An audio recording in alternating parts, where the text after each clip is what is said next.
Solid spiritual life, kehidupan roh yang solid. Miliki gaya hidup menyembah yang menyukakan hati Tuhan. Tuhan menyelamatkan orang yang menyembahnya. Penyembahan adalah momen mendapatkan hati Sang Raja. Persembahkan penyembahan yang keluar dari hati. Bangkit menjadi penyembah yang dicari Tuhan, menyembah dalam roh dan kebenaran. Alamilah keajaiban penyembahan.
Ketika doa seolah gagal, penyembahan tidak pernah gagal. Shalom keluarga Allah, berikut ini akan segera kami sampaikan serangkaian informasi kegerakan gereja kita dalam Revival News minggu ini. Bukan Tuhan yang membutuhkan persepuluhan kita, tetapi hati kitalah yang butuh selalu diingatkan. diajar, serta dilatih untuk mampu terus bersyukur atas segala berkat yang telah dan akan kita terima. Sekarang, kita dapat memilih menggunakan fasilitas internet banking BCA atas nama GBI Keluarga Allah. Begitu juga dengan aplikasi yang sudah ada di handphone atau gadget kita, seperti OVO, GoPay, Dana, Sakuku, ShopeePay, atau link aja pun bisa dengan mudah dilakukan. Nomor rekening beserta barcode seluruh gereja lokal Keluarga Allah bisa kita temukan di gbik.org/persembahan. Transfer melalui ATM juga bisa dilakukan dengan sangat mudah. Bagi saudara yang kesulitan memberikan persembahan secara non-tunai, gereja menyediakan amplop persembahan yang bisa saudara masukkan ke kotak persembahan pada seputar jam ibadah raya.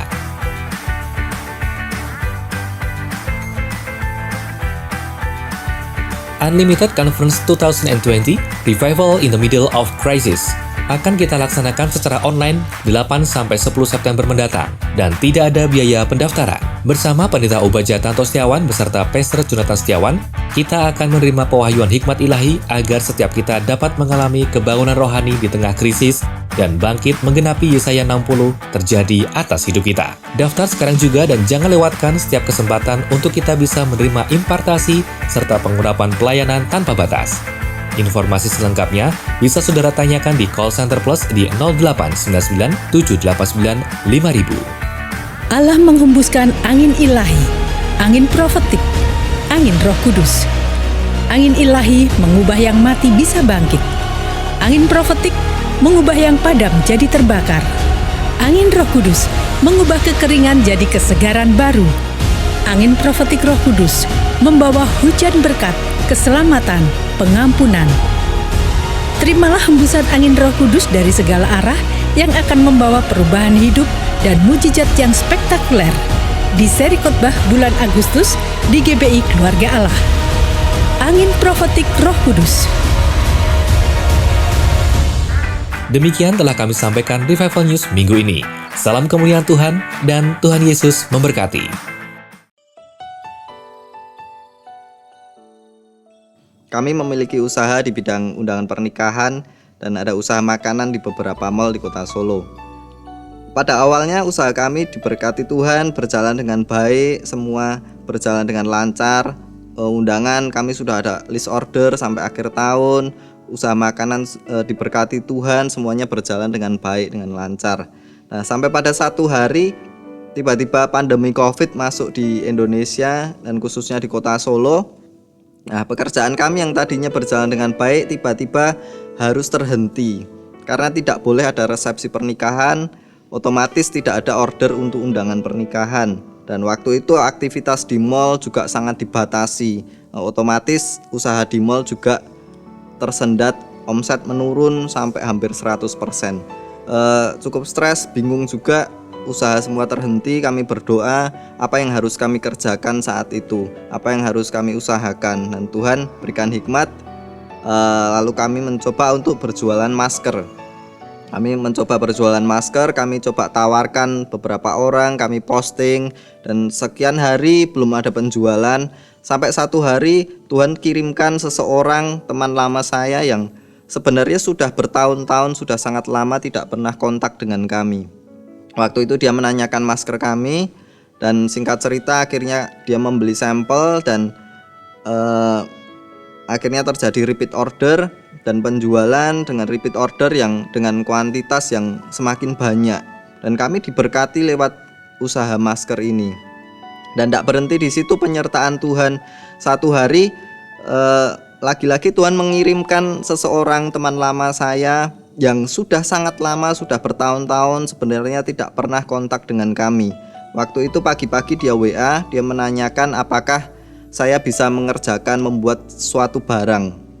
Nah, saya menyanggupi, oke bisa, saya buatkan sampel dulu. Lalu sore harinya saya mengirimkan foto sampel barang tersebut ke teman saya dan terjadi negosiasi harga. Nah, di sini proses yang harus kami lalui. Negosiasi harga ternyata berlangsung beberapa hari dan cukup menguras energi, cukup menguras pikiran saya. Nah, waktu itu saya sempat menceritakan hal ini kepada istri saya. Setelah saya mendengar cerita dari suami saya, jujur dalam hati saya juga stres dengan apa yang kami alami dengan pekerjaan kami. Saya berkata sama Tuhan dalam hati, Tuhan, kenapa pekerjaan kami seperti ini? Tapi tiba-tiba Tuhan mengingatkan dalam hati saya. Tuhan katakan, ayo jangan mengeluh, ayo perkatakan perkataan profetik. Kemudian Tuhan mengingatkan sebuah lagu dalam hati saya. Aku diberkati, sepanjang hidupku diberkati. Dari bangun pagi hari siang berganti malam, aku diberkati. Saya menemui suami saya ajak suami saya untuk menyanyi bersama dan kita sama-sama menyanyikan lagu ini. Tidak berselang lama, mungkin sekitar 1 jam kemudian tiba-tiba ada orang WA ke saya. Lagi-lagi orang yang tidak pernah berhubungan dengan saya. Dia menanyakan produk tersebut dan saat itu juga dia deal untuk order sebanyak 200 piece untuk barang tersebut. Dan tidak berhenti di situ, malam hari itu juga negosiasi yang sudah berhari-hari yang cukup menguras pikiran tadi, akhirnya malam hari itu terjadi kesepakatan dan orang tersebut memesan dengan jumlah yang lebih banyak dari transaksi yang sebelumnya tadi. Nah, Tuhan sungguh-sungguh menyertai kehidupan kami lewat caranya, lewat berbagai cara yang mungkin tidak pernah kami pikirkan. Nah, di situ saya teringat ayat firman Tuhan di Yesaya 59 ayat 1 yang berkata, sesungguhnya tangan Tuhan tidak kurang panjang untuk menyelamatkan dan pendengarannya tidak kurang tajam untuk mendengar. Nah, saya mengajak setiap saudara, mari kita terus perkatakan perkataan profetik seperti rema yang didapat oleh gembala sidang kita, terus memperkatakan perkataan profetik, memelihara iman kita, dan terus berharap dan melekat kepada Tuhan. Kita percaya dalam situasi dan kondisi seperti apapun, Tuhan kita itu tetap Tuhan yang baik. Dan saya mengajak setiap kita, mari kita terus setia mengikuti ibadah, mari kita terus setia mengikuti kelompok sel, terus setia mendengarkan pemuritan gembala sidang kita, supaya iman kita, pengharapan kita terus dibangkitkan.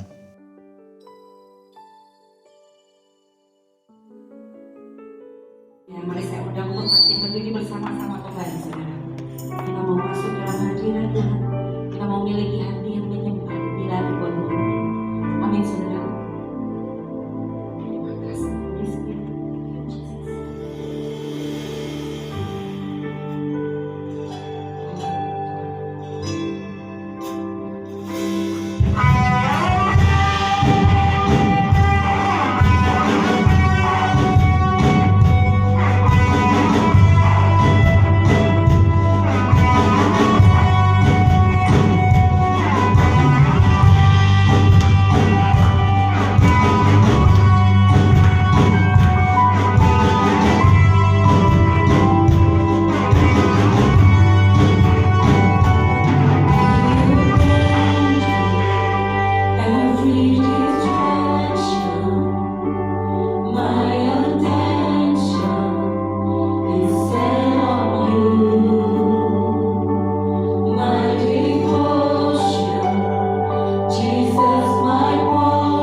melawat setiap kami.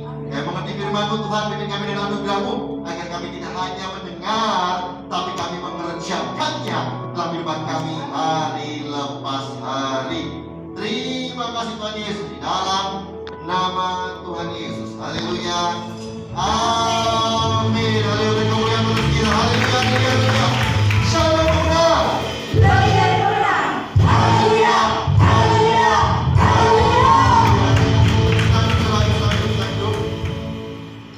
Ya, senang sekali kita beribadah lagi. Sudah beberapa waktu ini kita mulai ibadah offline, saudaraku. Tentu dengan protokol kesehatan yang ini itu, dan memang mungkin beberapa cukup repot. Kemarin minggu lalu saya coba khotbah, kan pilihannya itu aturannya kalau khotbah pilih pakai masker atau pilih pakai face shield. Saya pikir kalau pakai masker kan ketutup gitu ya, saya pakai face shield. Ternyata saya tidak sembahin para WL dan singer. Kemarin minggu saya khotbah di Wonosari, itu face shield saya sampai beret-beret saudaraku ya. Jadi dikit-dikit ceplok gitu. Jadi saya putuskan untuk ya sudah masker saja. Akhirnya saya menemukan masker yang cukup enak ya, sampai sini buat ngomong nggak melorot-melorot. Gitu deh. Oke, kita akan masuk pada bagian yang keempat, yaitu seri firman Tuhan tentang kehidupan roh yang solid saudara, yang solid, yang tegas, yang berkualitas, yang semakin upgrade. Nah, kenapa kehidupan roh kita harus semakin upgrade, saudaraku? Kenapa kehidupan rohani kita harus semakin upgrade? Nah, saya akan beri ilustrasi yang cukup up to date, ya. Ilustrasi yang cukup kekinian. Apa? Sepeda. Ini kan booming ya sepeda ya. Tadi saya berangkat dari Jogja, di jalan itu penuh dengan sepeda. Nah, sebenarnya saya itu pengen datangnya ke Magelang naik sepeda, saudaraku ya. Ya, uji nyali, tapi ketahuan keluarga saya, dan kemudian sampai di awas ya, seperti itu ya. Mereka cukup mengkhawatirkan. Nah, saudaraku, saya itu punya satu sepeda. Ini crank depannya gitu ya, terus kita ada chainnya itu tadinya paling rendah itu ukuran 34 T. Lalu kemarin saya ganti menjadi ukuran 22 T paling rendahnya. Ya, itu ukuran 22 T. Kemudian kenapa saya upgrade, saya ganti? Ya, yang pertama karena kualitas dari bawaannya sepeda sama yang saya ganti itu jauh lebih berkualitas yang saya ganti, gitu ya. Berapa saya beli?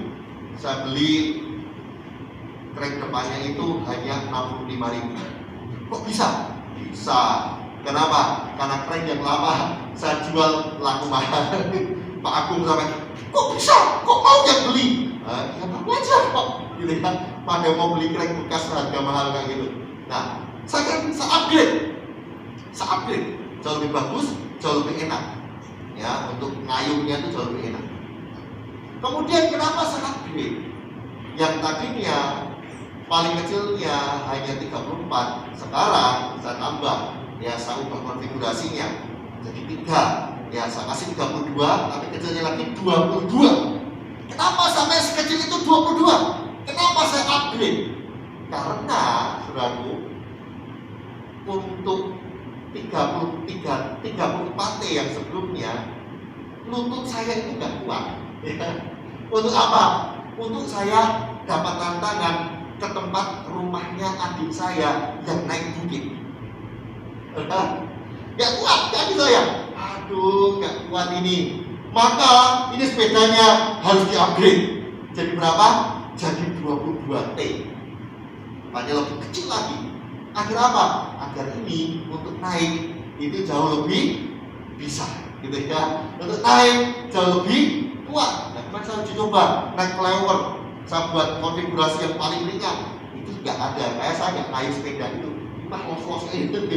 Akhirnya saya yakin nih, setelah di-upgrade, saya bisa naik ke rumahnya adik saya yang di atas bukit di dekat Jalan Wonosari sana.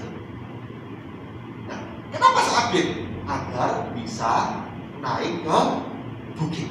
Nah, saudara perlu tahu, dalam kehidupan ini saudara, kita akan menemui hal-hal yang terjadi di luar perkiraan kita. Kita akan menemui begitu banyak tantangan-tantangan kehidupan yang mungkin itu di luar prediksi kita. Nah, tantangan itu ada sifatnya cuma tanjakan ringan nih. Benar? Ada sifatnya tanjakan yang lebih tinggi lagi.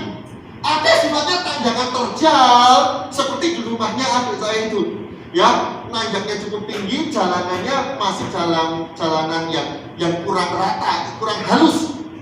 Sehingga apa? Sehingga butuh sesuatu yang bisa di-upgrade sepeda saya untuk bisa naik ke sana. Begitu juga kehidupan kita.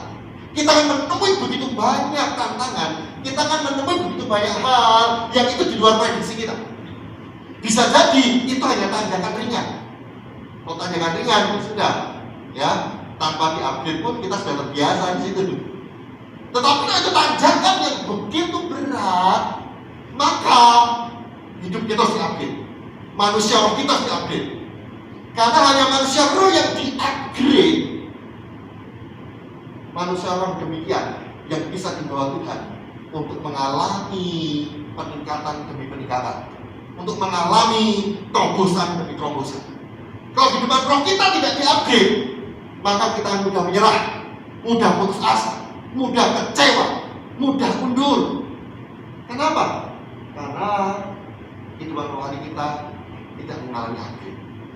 Nah, oleh karena itu saya mau tantang di momentum seperti ini, gereja kita sering sekali berbicara tentang upgrade manusia roh kita, upgrade kehidupan rohani kita.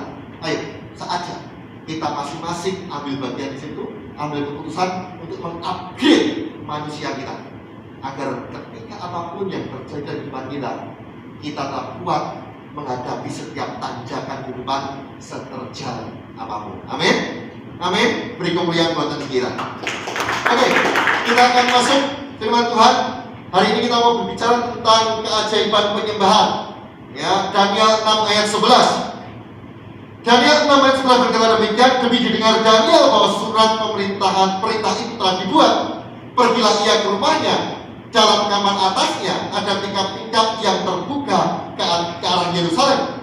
3 kali sehari ia berlutut berdoa serta memuji Allah seperti yang biasa dilakukan. Saudara, coba perhatikan saudara, ini ada surat perintah untuk apa? Untuk setiap orang itu harus menyembah raja saja, ya, patung yang raja dirikan, harus menyembah raja juga, harus menyembah dewa-dewa raja. Tetapi Daniel dia tidak mau. Dan ditulis ketika dia mendengar perintah itu, dia datang masuk ke tempat doanya, dia berdoa, dan tidak hanya berdoa, itu sama, dia berlutut, dia memuji, dia menyembah Allah. Benar? Tetapi tidak hanya sampai di situ, dikatakan apa? Seperti yang biasa dilakukannya. Itu berarti Daniel mencari Tuhannya tidak hanya pada waktu ada masalah. Menyembah Tuhannya berlututnya tidak hanya pada waktu ada masalah. Tetapi sudah jadi kebiasaan bagi Daniel untuk apa? Untuk berlutut menyembah Allah. Nah, saya mau ajak saudara, mari kita jadikan doa dan penyembahan itu sebagai budaya di depan kita. Ya, doa dan penyembahan sebagai budaya di dalam kehidupan kita. Jangan sampai hanya ketika ada tantangan saja kita baru mencari Tuhan. Tapi biarlah dalam kehidupan kita setiap waktu, setiap saat, yang namanya pujian penyembahan itu adalah budaya. Seperti yang dilakukan Daniel, dia mencari Tuhan. Justru ketika ada tantangan, dia tidak lakukan apa? Sudah terbiasa mencari Tuhan. Nah, kata memuji ini bahasa aslinya adalah yadah, saudaraku. Yaitu apa? Artinya tangan yang tertuju pada Tuhan sebagai bentuk ucapan syukur. Ya, Tuhan menyukai orang yang menyembah. Kenapa? Orang yang menyembah ada orang yang mudah mengucap syukur. Apapun yang terjadi, mudah mengucap syukur. Tantangan seberat apapun, tanjakan seterjal apapun, mudah mengucap syukur. Benar? Mengucap syukur. Nah, saudaraku, Wahyu 4 ayat 8 sampai 11. Wahyu 4, 8 sampai 11. Dan keempat makhluk itu masing-masing bersayap 6 sekelilingnya, dan di sebelah dalamnya penuh dengan mata. Dan dengan tidak berhenti-hentinya mereka berseru siang dan malam, Kudus, kuduslah Tuhan yang Maha Kuasa, yang sudah ada dan yang ada dan yang akan datang. Dan setiap kali makhluk-makhluk itu mempersembahkan puji-pujian dan hormat dan ucapan syukur kepada Dia yang duduk di atas tahta itu dan yang hidup sampai selama-lamanya, maka bersyukurlah ke-24 tua-tua itu di hadapan Dia yang duduk di atas tahta itu, dan mereka menyembah Dia yang hidup sampai selama-lamanya. Dan mereka melemparkan mahkotanya di hadapan tahta itu sambil berkata, Ya Tuhan Allah kami, Engkau layak terima puji-pujian dan hormat dan kuasa, sebab Engkau telah menciptakan segala sesuatu, oleh karena kehendak-Mu semuanya itu ada diciptakan. Ya saudaraku, ini adalah gambaran di surga. Di surga gambarannya apa? Kita nanti akan bersama-sama menyembah Tuhan, saudara. Nah, saudara yang terkasih, kita perlu tahu ada yang namanya sweet spot, ya, titik manis yang paling diinginkan Tuhan, yaitu apa? Penyembahan. Karena di dalam penyembahan hati kita itu mendekat pada Tuhan. Makanya yang dikembalikan adalah pondok Daud, bukan tabernakel Musa, bukan tabernakel Salomo, ya, bukan bait Allah Salomo, tapi pondok Daud. Karena dalam pondok Daud ada penyembahan sehingga manusia itu begitu dekat dengan Tuhan. Dan yang menarik, saudara, saya tambahkan, ini nggak ada di bahan khotbah ini, saya tambahkan, mengapa penyembahan yang di kitab Wahyu ini ditulis itu begitu menarik di surga nanti menarik. Coba perhatikan apa yang dilakukan mereka melepaskan mahkotanya dan melemparkannya. Maksudnya apa? Maksudnya segala kebanggaan yang mereka miliki mereka letakkan dan mereka rendahkan diri di hadapan Tuhan. Itu mengapa Tuhan disenangkan? Karena seseorang ketika menyembah Tuhan adalah pribadi yang mau merendahkan diri di hadapan Tuhan. Dan saya percaya juga, saudara, karena Tuhan sering mendengar orang menyembah, maka Tuhan juga bisa membedakan mana penyembahan yang berkualitas atau tidak berkualitas. Daniel, dia sangat berlutut, dia memberikan harganya. Telah pernah berdoa berlutut, menyembah Tuhan berlutut 1 jam,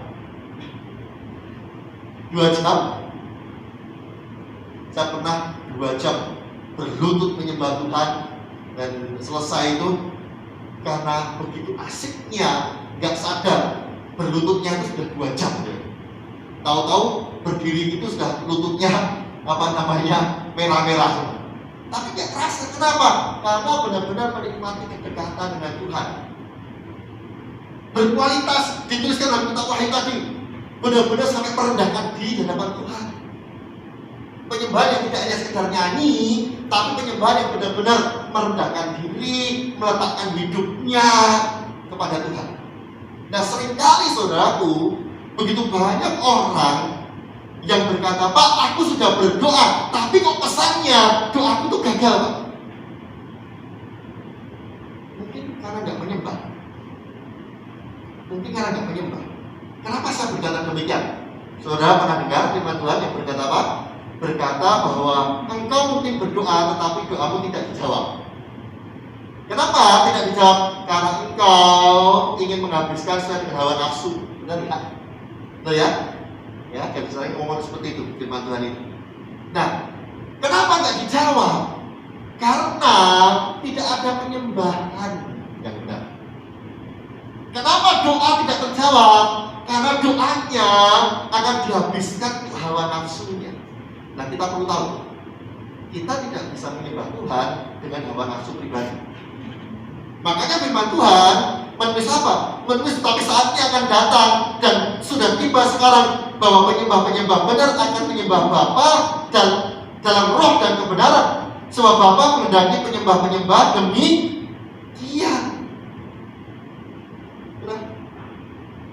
Hanya orang yang menyembah dengan roh dan kebenaran yang mereka akan akan berkenan di hadapan Tuhan, yang mereka akan menyenangkan hati Tuhan. Nah, masalahnya, apakah bisa datang kepada Tuhan yang namanya menyembah itu dengan kesombongan, dengan keangkuhan, dengan tidak mau meletakkan mahkota lagi? Tidak bisa. Yang namanya menyembah adalah benar-benar melepaskan segala keakuannya dan mengakui Tuhan itu adalah segalanya. Itulah mengapa menyembah itu menyenangkan Tuhan. Itulah mengapa orang yang berdoa tapi dimulai dengan penyembahan, meletakkan harga dirinya, meletakkan kesombongannya, meletakkan keakuannya, doanya jauh lebih berkuasa. Kenapa? Karena dia menyembah dengan roh. Benar? Karena tulis roh itu menurut. Kalau seseorang menyembah Tuhan dengan keakuannya, aku hebat, aku berkuasa, ya, aku punya ini, aku bisa ini, aku bisa ini. Dia tidak melepaskan keakuannya lebih dulu, kemudian menyembah Tuhan. Itu namanya bukan menyembah dengan roh, itu menyembah dengan hawa nafsu. Makanya demikian, bukan menyembah yang berkenan dengan Tuhan. Makanya menyembah itu harus melepaskan segala keakuan. Makanya kita pahami tadi katakan apa? Melemparkan mahkotanya, dilemparkan mahkotanya. Aku ini bukan siapa-siapa, aku ini bukan orang yang paling hebat, aku bukan orang yang paling mampu. Aku butuh Tuhan, aku menyembah Tuhan, dan aku menyenangkan hati Tuhan. Itu yang dilakukan. Dan tidak nyerong, tetapi kebenaran. Sembahlah Tuhan sesuai dengan kebenaran apa? Firman Tuhan, bukan kebenaran pribadi. Oleh karena itu saja, ayo baca firman Tuhan. Tidak hanya baca firman Tuhan, renungkan firman Tuhan.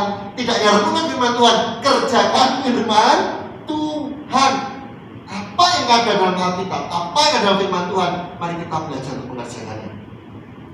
Hati-hati saudara, firman Tuhan saja sudah mengingatkan, ya percuma kau beribadah, karena ibadah yang kau kerjakan itu bukan perintah Tuhan, tapi perintah manusia. Berarti ada orang yang seakan-akan beribadah, tetapi bukan sesuai kehendak Tuhan. Kita tulis kayak gitu, benar? Kita tulis kayak gitu. Oleh karena itu kita harus pastikan kita mengerti firman Tuhan, kita tahu firman Tuhan, sehingga kita menyembah Tuhan, benar-benar menyembah dalam kebenaran sesuai dengan kehendak Tuhan. Itu tentang penyembahan, saudara. Mengapa penyembahan itu membuat orang akan mendapatkan jawaban doa? Karena ketika seorang menyembah Tuhan, sebelum berdoa dia menyembah Tuhan, pada waktu itu dia datang pada Tuhan dengan keadaan melepaskan segala keakuannya. Dan Tuhan melihat dia datang tidak dengan hawa nafsunya, dia datang tidak dengan kedagingannya, dia datang tidak dengan segala keakuannya. Maka doanya pun adalah doa yang menyenangkan hati Tuhan, sehingga apa yang didoakan terjadi. Sebaliknya, ketika kita berdoa kepada Tuhan dan meminta sesuatu, tapi tanpa menyembah Tuhan, berarti tanpa meletakkan keakuannya, apa itu tadi? Dan demikian tentu doa tidak bisa dijawab. Karena Tuhan melihat orang ini datang tidak dengan kerendahan hati, tapi itu sesuatu yang akan dihabiskan untuk kepentingannya sendiri. Oleh karena itu saudara, ayo saja kita budayakan dalam kehidupan kita, jadikan kebiasaan menyembah Tuhan. Amin, amin. Ya, ajak keluarga saudara menyembah Tuhan. Ya, ajak keluarga saudara, Pak, anakku masih kecil, Pak, bagaimana cara menyembah Tuhan? Menyembah saja. Anak saya, kalau pagi kita menyembah Tuhan, saudaraku, yang kecil itu masih sering guling-guling sana, guling-guling situ. Ya, kalau menyembah Tuhan malah dia mainan tangan, itu gini-gini. Ya, kadang mainan apa, au gitu, sampai buka mata, karena sang gitar gitu ya, dan kemudian hidup lagi gitu. Ya. Yang sering saya jagain kakaknya. Kalau lihat adiknya nyembah Tuhannya nggak serius, dipukul. Kamu baru nyembah Tuhan, kamu mukul adiknya gitu ya. Gitu. Tapi, ayo kita biasakan anak kita juga terlibat dalam penyembahan, keluarga kita juga terlibat dalam penyembahan. Amin. Ya, sampai anak saya itu karena pagi saya ajak lagu penyembahan, dia punya lagu-lagu favorit. Dan lagu favorit yang tidak pas dengan usianya. Kenapa? Karena papahnya sukanya lagu-lagu kuno. Jadi kalau ngajak penyembahan pagi itu pakai lagu-lagu kuno. Ya, anak kecil tapi hawanya lagu-lagu kuno. Lagu-lagu yang kira-kira dulu pun saya masih sekolah minggu, yang dia tidak dapatkan juga di sekolah minggu kan. Gitu. Ayo kita menyembah Tuhan lebih lagi, kita jadikan kebiasaan. Amin. Nah selanjutnya kita mendengarkan pengajaran langsung dari Pastor Jonathan. Saya percaya sudah diberkati dan mari kita bertumbuh dalam Tuhan lebih lagi. Amin. Sekali lagi beri kemuliaan buat Tuhan kita. Yang kedua, ya, orang yang menyembah Tuhan akan berhasil dalam segala pekerjaannya. Saya mau bacakan buat saudara satu kisah orang yang namanya Eliezer. Ya, nggak dicatat banyak, tapi ini spesial sekali. Eliezer ini hambanya Abraham. Nah, suatu kali dia dikasih tugas untuk mencarikan jodoh buat Isa. Isa itu anaknya Abraham. Nah, mari kita lihat bagaimana Eliezer bisa berhasil menjalankan tugas tersebut. Ya, kita baca Kejadian 24 ayat yang ke-12. Lalu berkatalah ia, Tuhan, Allah Tuanku Abraham, buatlah kiranya tercapai tujuanku pada hari ini. Tunjukkanlah kasih setiamu kepada Tuanku Abraham. Nah, kalau Anda tadi memperhatikan, ya saudara akan ngerti. Eliezer sedang apa? Berdoa. Ya, jadi Anda perlu berdoa. Jangan cuma menyembah, tapi saudara harus berdoa. Dan jangan cuma berdoa, kita harus menyembah. Menyembah dulu, baru berdoa. Oke, nah mari kita lihat apa yang Eliezer juga lakukan. Ya, kita lihat ayat yang ke-26. Lalu berlututlah orang itu dan sujud menyembah Tuhan. Ternyata ini Eliezer, dia bukan cuma berdoa, tapi dia juga menyembah. Ya, ayat 48. Kemudian berlututlah aku dan sujud menyembah Tuhan serta memuji Tuhan. Sampai di situ saja. Sekarang lompat lagi ayat 52. Ya, saya kasih cuplikannya ya saudaraku ya, supaya kita bisa cepat nangkepnya. Ya, spirit seperti apa, hati seperti apa yang dimiliki Eliezer sehingga perjalanannya berhasil. Oke, ketika hamba Abraham itu mendengar perkataan mereka, sujudlah ia sampai ke tanah. Wow, menyembah Tuhan. Jadi kalau kita perhatikan di dalam kisah ini, kita akan menemukan bahwa Eliezer ini menggabungkan doa dan penyembahan. Dia tidak hanya berdoa, tapi dia juga menyembah. Dia tidak hanya menyembah, tapi dia juga berdoa. Itu yang membuat perjalanannya berhasil. Saya berdoa perjuanganmu berhasil. Saya berdoa di tahun 2020 ini perjuangan saudara berhasil. Pelayanan saudara berhasil. Kesaksian saudara berhasil. Pekerjaan saudara berhasil. Kuncinya gabungkan doa dan penyembahan.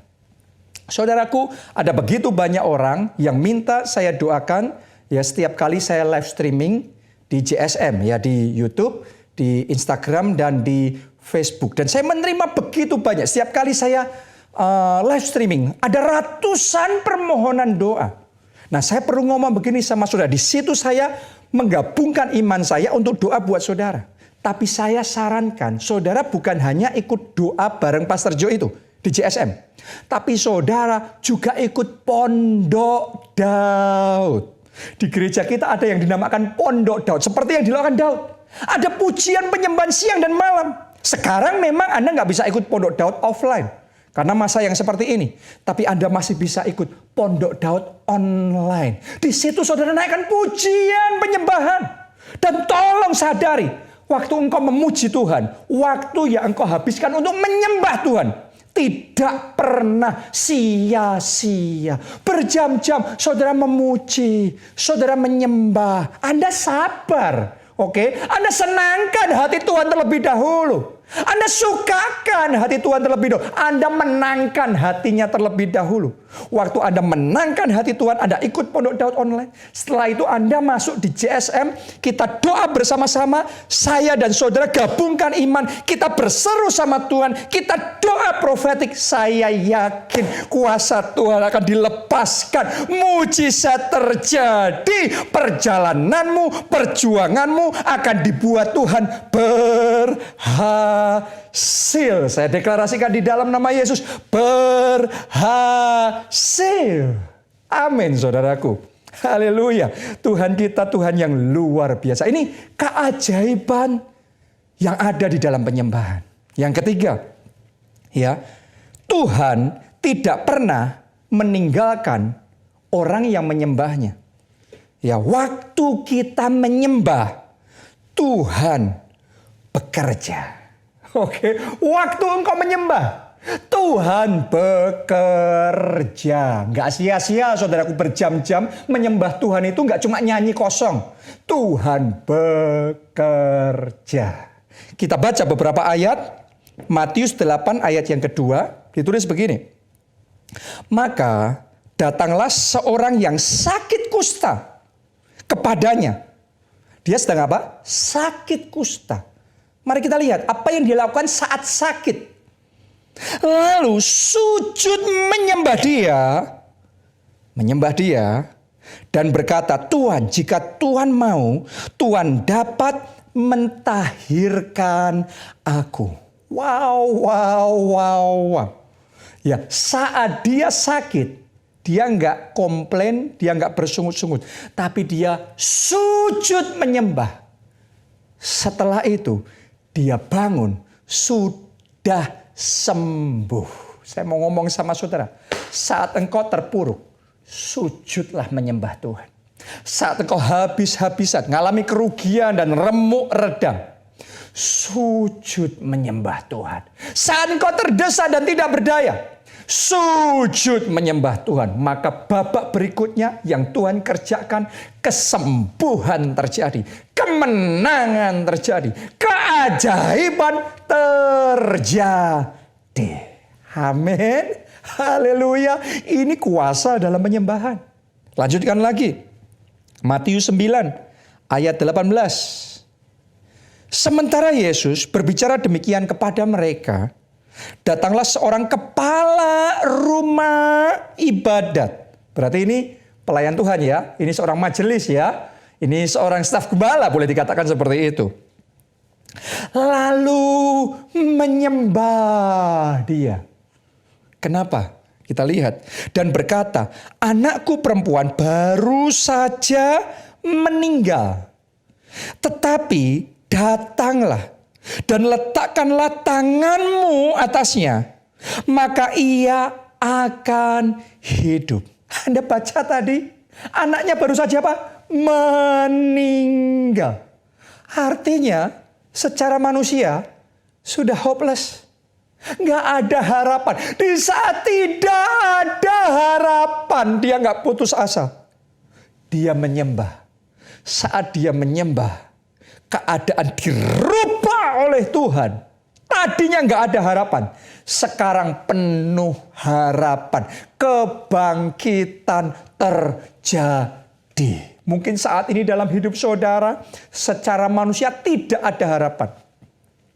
Nggak ada harapan suami saudara bisa bertobat. Karena modelnya kayak gitu. Tidak ada harapan pernikahanmu, keluargamu bisa dipulihkan. Sudah banyak sekali sakit hati, kecewanya. Perbedaan antara kita sama dia sudah banyak sekali. Ya nggak mungkin bisa secara manusia. Tidak ada harapan lagi untuk pekerjaan saudara bisa tertolong. Tidak ada harapan lagi Anda bisa bayar hutang itu. Saya mau ngomong dalam kondisi apapun saudara, saat tidak ada harapan, saudara menyembah. Dan ketika engkau menyembah, kuasa kebangkitannya akan bekerja, akan dinyatakan dalam hidup saudara. Dan giliran saudara akan bersaksi. Haleluya. Kuncinya menyembah. Haleluya saudaraku. Ayat yang berikutnya Matius 15 ayat yang ke-25. Ini kisah tentang seorang perempuan Kanaan, ya. Tetapi perempuan itu mendekat dan menyembah dia sambil berkata, "Tuhan, tolonglah aku."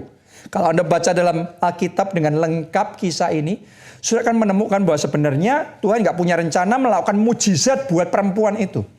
Harusnya nggak ada mujizat buat perempuan itu, tapi dia tetap menyembah.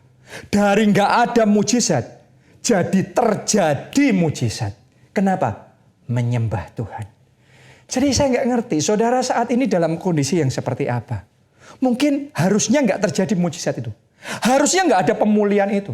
Harusnya nggak ada jawaban doa. Harusnya nggak ada jalan keluar itu. Tapi menyembah Tuhan. Anda akan melihat keajaiban yang luar biasa. Tuhan kerjakan dalam hidup saudara. Amin saudaraku. Haleluya. Yang keempat. Keajaiban dari penyembahan yang keempat. Tuhan menyelamatkan orang yang menyembahnya. Oke, kita baca Matius 2 ayat yang ke-11. Maka masuklah mereka ke dalam rumah itu. Mereka ini orang-orang Majus dari timur. Dan melihat anak itu, bayi Yesus, bersama Maria ibunya. Lalu, perhatikan, ini yang dilakukan orang Majus itu. Sujud menyembah dia.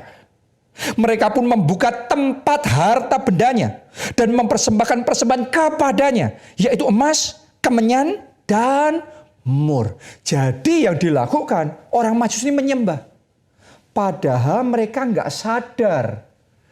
Raja Herodes sedang membuat rencana jahat untuk mencelakakan bayi Yesus dan juga mencelakakan mereka.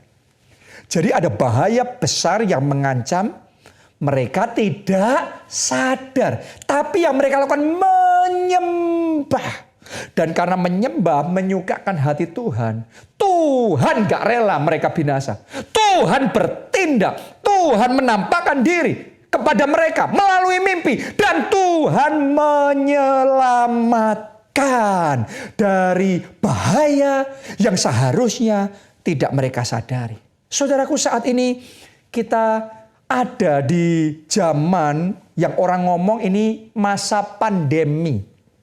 Oke, dan yang namanya penularan virus corona atau sakit penyakit itu seringkali tidak kita sadari. Di mana-mana itu bisa terjadi penularan. Ada bahaya yang mengancam. Saya mau ngomong begini sama saudara. Kalau Anda hidup dalam penyembahan, tolong dengarkan.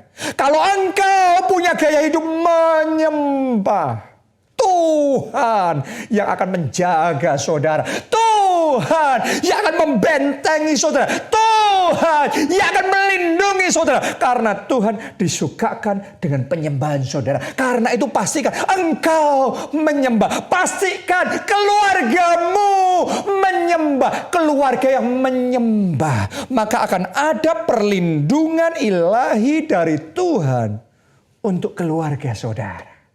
Amin saudaraku. Ya, yang kelima, penyembahan melunakkan hati Tuhan. Sehingga anugerah dicurahkan. Dengan kata lain, penyembahan itu mendatangkan anugerah Tuhan dalam hidup kita. Matius 18 ayat 26. Maka sujudlah hamba itu menyembah dia. Katanya, sabarlah dahulu, segala hutangku akan kulunaskan. Anda harus ngerti, ini kisah hamba yang berhutang 10.000 talenta. Secara manusia itu jumlah yang sudah sangat besar. Tidak ada cara, tidak mungkin hamba itu bisa membayar. Tapi dalam kondisi itu dia menyembah. Saat dia menyembah, sang raja tersentuh. Saat tersentuh, maka hutang itu dibebaskan. Saya mau ngomong sama saudara, belenggu hutang, belenggu kesulitan apapun yang saat ini siap menelan dan menghancurkan, membinasakan saudara, akan dilepaskan ketika engkau menyembah. Ada anugerah yang spesial, saya rasakan. Ya bahkan sementara firman Tuhan tentang penyembahan ini saya bagikan, saya bisa merasakan hati Tuhan sedang disukakan. Karena hati menyembah ini sedang dikobarkan. Dan ketika saudara sungguh-sungguh menyembah Tuhan, anugerah yang besar itu akan tercurah dalam hidup saudara. Amin. Haleluya. Tuhan kita baik. Masih ingat gak saudara kisah tentang Abigail? Ya, Abigail itu istri dari Nabal. Nabal ini orang yang bebal sekali, orang yang kaya tapi bebal sekali. Ya, dia ngomongnya kasar, memperlakukan orang-orangnya Daud dengan kasar. Daud marah, bawa tentaranya mau basmi Nabal dan semua orang di rumahnya. Artinya celaka keluarga itu, celaka keluarganya Nabal. Tapi Nabal punya istri namanya Abigail. Abigail ini ngerti mereka dalam bahaya. Langsung dia mempersiapkan persembahan, mempersiapkan semua yang dia bisa bawa, pemberian untuk dibawa kepada Daud. Dan begitu Abigail ketemu sama Daud, yang pertama yang dilakukan adalah Abigail turun, dia mendekat sama Daud, langsung, belum apa-apain, langsung menyembah dulu. Begitu menyembah, hati Daud langsung sudah ya dilunakkan. Sehingga harusnya keluarga Abigail celaka.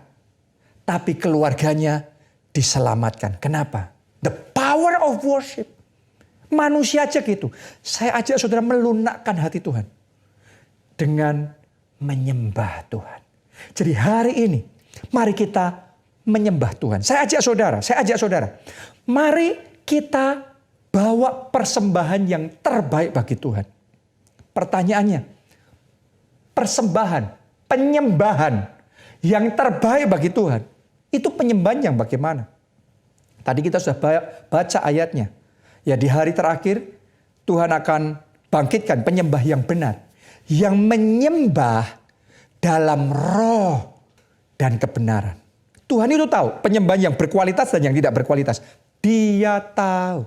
Dan yang berkualitas, yang berbobot adalah penyembah yang menyembah Tuhan dalam roh dan kebenaran.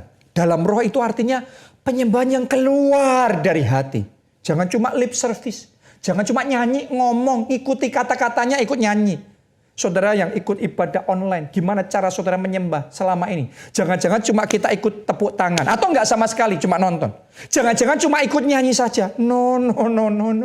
Itu harus penyembahan dari hati. Itu harus pujian yang meluap dari hati. Kepada Tuhan.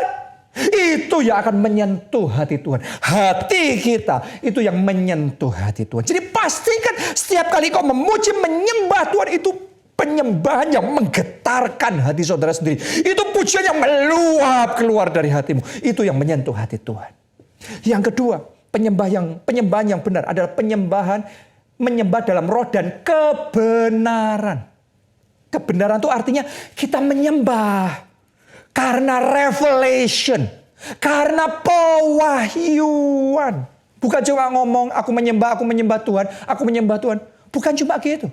Tapi saudara dapat revelation, dapat pewahyuan bahwa Tuhan yang engkau sembah, Tuhan yang kudus.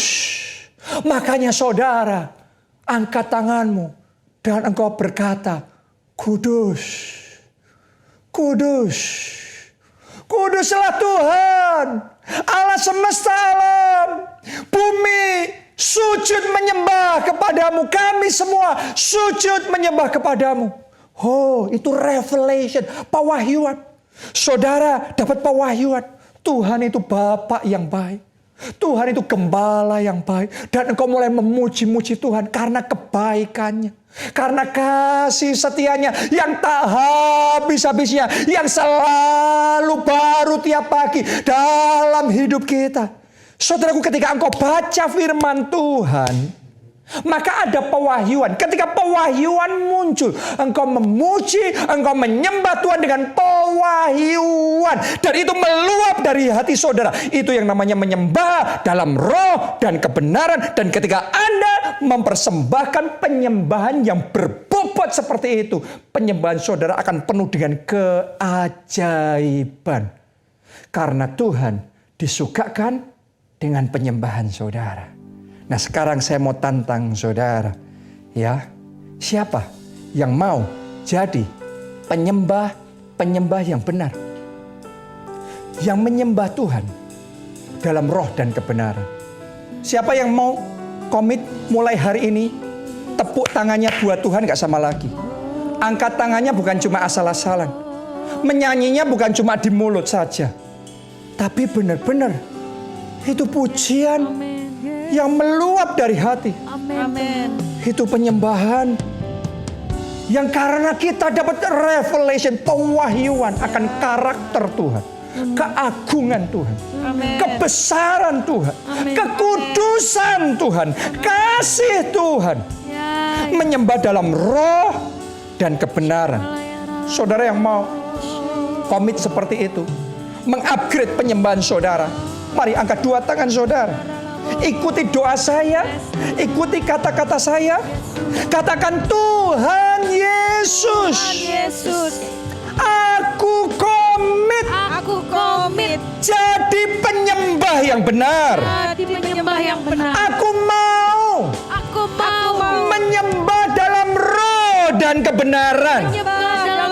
Membawa penyembahan yang terbaik bagi Tuhan. Mari semuanya saudara, semuanya menyembah Tuhan. Semuanya sembah Yesus. Senangkan hati Tuhan. Sukakan hati Tuhan dengan penyembahan saudara. Seperti yang dilakukan para malaikat di surga. Oh, siang malam mereka berseru, kudus, kudus, kuduslah Tuhan, Allah semesta alam. Kami semua sujud menyembah. Agung karyamu, besar perbuatanmu. Oh, Raja di atas segala raja, Tuhan di atas segala Tuhan, Allah di atas segala Allah, yang baginya tidak ada yang mustahil. Jesus, Jesus, Engkau Bapa yang baik.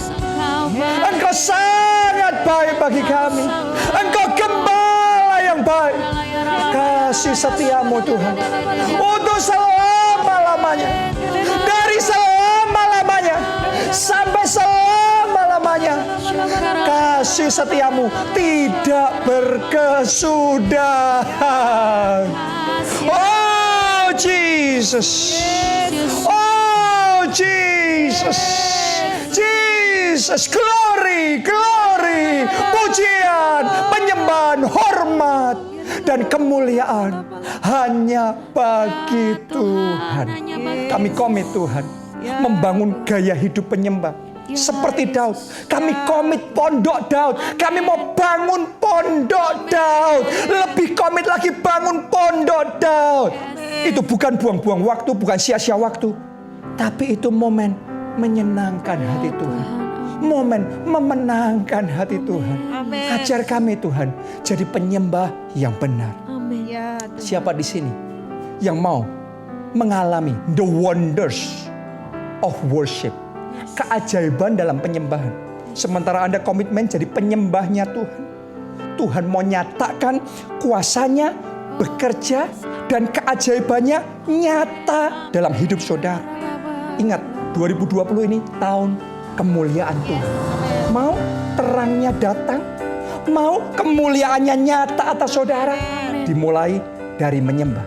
Karena ketika saudara menyembah, Tuhan Tuhan bekerja, anugerahnya tercurah, mujizatnya terjadi.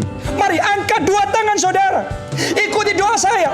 Katakan, ya Roh Kudus, saat kami menyembah, nyatakan kuasa-Mu, nyatakan anugerah-Mu, nyatakan keselamatan-Mu. Mari semuanya berdoa, berdoa. Oh, ralapasyara, lapasyara, takapasyara, lapasyara. Gabungkan penyembahan dan doa. Menyembah, senangkan hatinya. Kemudian sudah doa profetik. Nyatakan kuasa-Mu Tuhan. Nyatakan mujizat-Mu. Nyatakan keajaiban-Mu. Nyatakan the wonders of worship. Ora lawasyara lapasyara. Jesus, Jesus, Jesus. Biar pagar perlindungan Tuhan ada di sekeliling kami. Dari bahaya yang tidak kami sadari, ada penjagaan dari Tuhan. Ada keselamatan dari Tuhan. Ada pertolongan dari Tuhan. Ada banjir mujizat terjadi. Ora lapasyara lapakasyara. Ora lapasyara lamasye. Sekira lapasya. Thank you Jesus. Terima kasih Tuhan. Terima kasih Tuhan. Sungguh Engkau baik, sangat baik, dan teramat baik. Bawa kami hari demi hari lebih dalam, semakin dalam untuk menyembah Tuhan. Dalam nama Yesus kami berdoa. Amin. Amin.